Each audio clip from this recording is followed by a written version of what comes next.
mathematical realities of the Scripture are astounding. If you do the math anywhere the math is given, it reveals so many wonderful truths. Take, for example, what I think is the most wonderful of all, is the size of the central city of the New Jerusalem when it comes down out of heaven in the newly created heaven and earth that's described in Revelation chapter 21. It's huge. I remember Jesus saying in John chapter 14 that in my Father's house are many mansions, and if it were not so, I would have told you.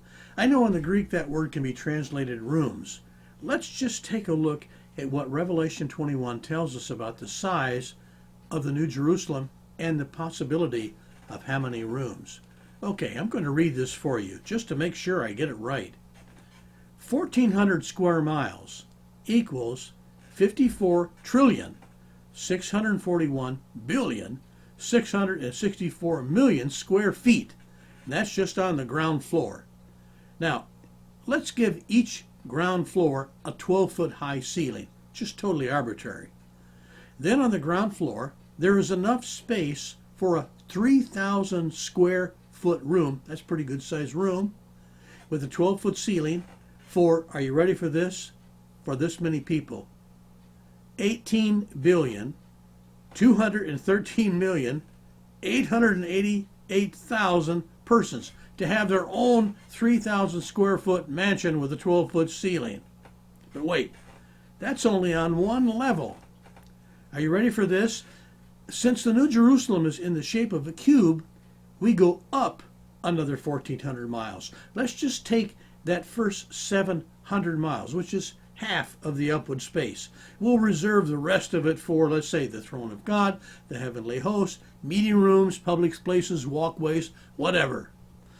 By using only half 700 miles, we have enough, again I'm going to read just so I don't make a mistake on this. This is just the math.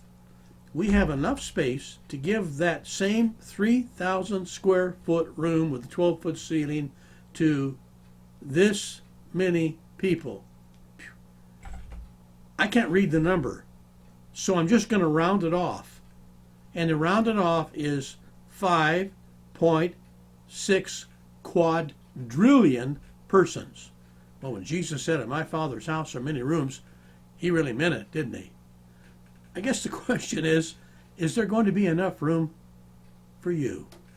Well, an old gospel song written by Ira Stampville says, though millions have come, there's still room for one. There's room at the cross for you. And there's plenty of room in heaven now and in the new heaven and the new earth.